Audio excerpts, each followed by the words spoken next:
ஷானவாஸ், இப்போ சட்ட நிபுணர்களை கொண்டெல்லாம் வரையறுக்கப்படுது. அவர் சொன்னதுல இன்னொரு தன்மை அப்படின்றது, இந்த தேசம் வலுவாக இருக்கணும் அப்படின்னா மத்தியில அதிகாரங்கள் இருக்கணும் அப்படின்றது.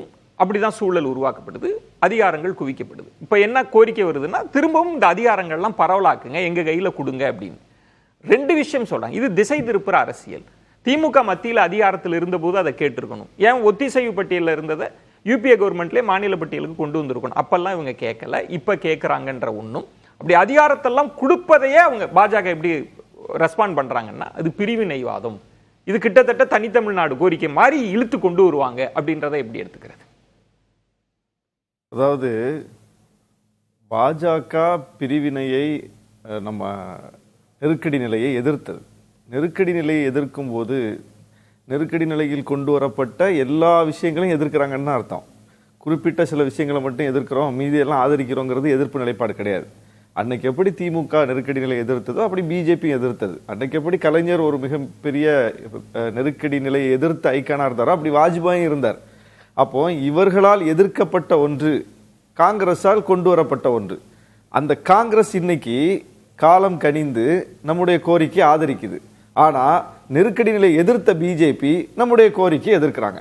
அப்போ இப்ப யார் இறங்கி வந்திருக்கா? யார் தன்னுடைய நிலைப்பாட்டை மாற்றியிருக்கா? இப்போ பிஜேபி தான் தன்னுடைய நிலைப்பாட்டை மாற்றி இருக்கிறது. காங்கிரஸ் தன்னுடைய நிலைப்பாட்டை மாற்றிக்கொண்டு மாநிலங்களின் பக்கம் வருகிறது. ஆனா அன்னைக்கு நெருக்கடி நிலையை எதிர்த்த பிஜேபி இன்றைக்கு நெருக்கடி நிலையில் எடுக்கப்பட்ட ஒரு முடிவில் தன்னுடைய நிலைப்பாட்டை மாற்றி சொல்லுது. அப்போ இவங்க தான் இன்னைக்கு இரட்டை வேடம் போடுறாங்க. ஒண்ணு.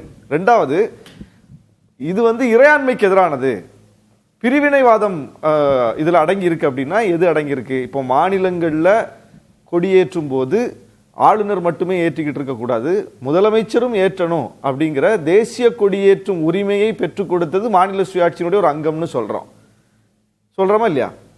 தேசிய கொடியை ஏற்றக்கூடிய உரிமை அதை முதலமைச்சர்களுக்கு கொடுங்க என்று சொல்லி கலைஞர் பெற்று தந்தார்.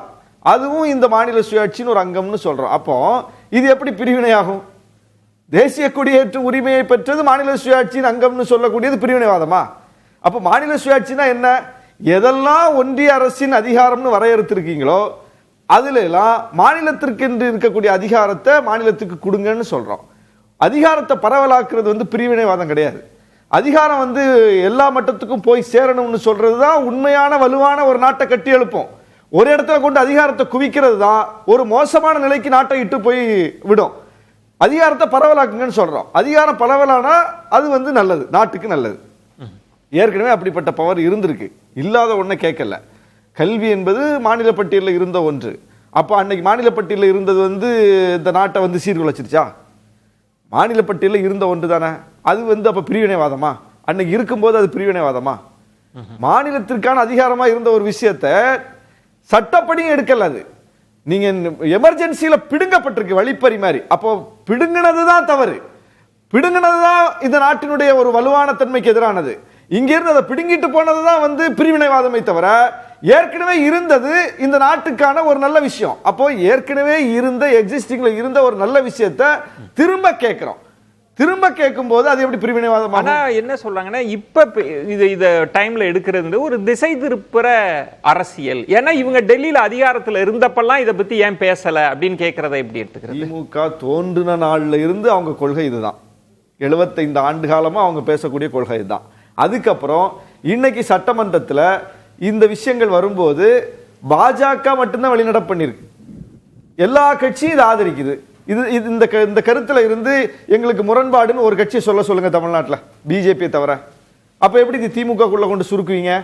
அத்தனை கட்சி ஆதரிக்குத மும்மொழி கொள்கை வேண்டாம், இருமொழி கொள்கை தான். பிஜேபிங்கிற 4 உறுப்பினர் தவிர 230 உறுப்பினர்களும் ஆதரிக்கிறாங்க. அப்ப பிரிவினைவாதத்தை தமிழ்நாட்டில் உள்ள எல்லா கட்சிகளும் செய்யறாங்கன்னு சொல்லுங்க. அதிமுகவும் செய்துன்னு சொல்லுங்க, பாமகவும் செய்துன்னு சொல்லுங்க. பிஜேபியால் அப்படி ஒரு ஸ்டேட்மெண்ட் சொல்ல முடியுமா? அவர்களோடு உடன் இருக்கக்கூடிய எல்லா கட்சிகளும் இந்த கருத்தை ஏற்பாங்களா? அவங்க கருத்தை ஏற்பாங்களா? இன்னைக்கு அதிமுகவால நாடகம் தான் நாட முடிஞ்சதே தவிர இந்த கருத்து எங்களுக்கு உடன்பாடு கிடையாது, இது பிரிவினைவாத கருத்து அவங்கள சொல்லுங்களா பார்ப்போம். அதிமுக சொல்லுங்களா பார்ப்போம். பிஜேபி டோன்ல பேச சொல்லுங்க பார்ப்போம். ஒரு கட்சி கூட பேசாது தமிழ்நாட்டில்.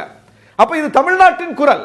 இது தமிழ்நாட்டின் குரல் என்றால் வெறும் தமிழ்நாட்டின் குரல் இல்ல, ஒட்டுமொத்த மாநிலங்களின் குரல். எப்படி இன்னைக்கு ஆளுநர் விஷயத்துல தமிழ்நாடு பெற்றிருக்கக்கூடிய அந்த தீர்ப்பு என்பது வெறும் தமிழ்நாட்டுக்கானது இல்லையோ, அது எப்படி பிஜேபி ஆளாத மாநிலங்கள்ல எல்லாம் ஆளுநர்களை வைத்து செய்யக்கூடிய அந்த அடாவடி நடவடிக்கைகளுக்கு எதிரான தீர்ப்போ, நாளைக்கு பிஜேபி அல்லாத ஒன்றிய அரசு ஒன்று அமைந்து அந்த அரசு பிஜேபி ஆளும் மாநிலங்கள் மீது ஒரு நெருக்கடியை கொடுத்தால் ஆளுநர் மூலம் அதுக்கும் ஆதரவான ஒரு தீர்ப்போ, பிஜேபிக்கு சேர்த்து அந்த தீர்ப்பு. அப்ப எல்லாருக்குமான ஒரு தீர்ப்பு, நாட்டுக்கான ஒரு தீர்ப்பு, எல்லா மாநிலங்களுக்குமான ஒரு தீர்ப்பு வாங்கியிருக்கோம். திரு நயினார் நாகேந்திரன் சொல்றது நாட்டின் பலம் குறைஞ்சிரும், நாட்டின் வலு குறைஞ்சிரும், மத்தியில அதிகாரம் இருக்கணும்ன்ற பாயிண்ட் இல்லன்றீங்க. இந்த சூழல் அதுக்கு தயாரா இல்லன்றீங்களா? சட்டம் என்ன சொல்லுது? நாடாளுமன்றமும் சட்டமன்றமும் சம அதிகாரம் பெற்றவை. பல தீர்ப்புகள் அதை உறுதிப்படுத்திருச்சு. என்ன சட்டம் இயற்றக்கூடிய அதிகாரம் நாடாளுமன்றத்துக்கு இருக்குதோ அதே அதிகாரம் சட்டமன்றத்துக்கு இருக்கு. அதுக்கு என்ன மாண்பு இருக்கோ அந்த மாண்பு இதுக்கும் இருக்கு. அப்போ சட்டமன்றத்தில தான் இயற்றோம், சட்டப்படி தான் இயற்றோம். எதை கொண்டு வந்தாலும் இன்னைக்கு மாநில சுயாட்சி வேணும், கல்வி மாநில பட்டியலுக்கு வேணும்னா சட்டப்படி தான் கேட்கிறோம். நீட்டு விலக்கு வேணும்னா சட்டப்படி தான் கேட்கிறோம்.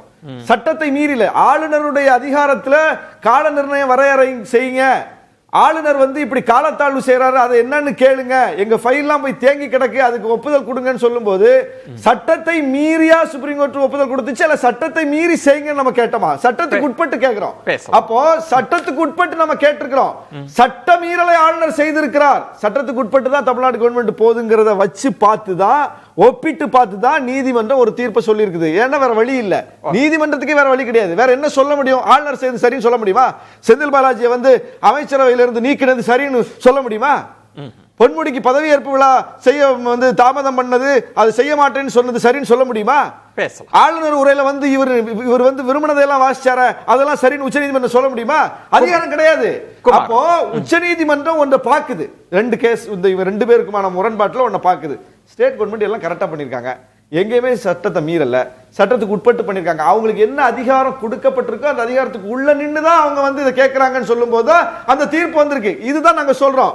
இது இது ஒரு உதாரணம். இப்படி எல்லா விஷயத்திலையும், கல்வி தொடர்பான விஷயத்துல, நீட்டு தொடர்பான விஷயத்துல, இன்னைக்கு மாநில சுயாட்சி தொடர்பாக நம்ம பேசக்கூடிய எல்லா விஷயத்திலையும் அரசியலமைப்பு சட்டம் நமக்கு வழங்கி இருக்கிற உரிமையிலிருந்து நம்ம கேட்கிறோமே தவிர பிரிவினைவாதம் கிடையாது. அது இந்த நாட்டை வலுவிழக்க செய்கிற முயற்சி கிடையாது.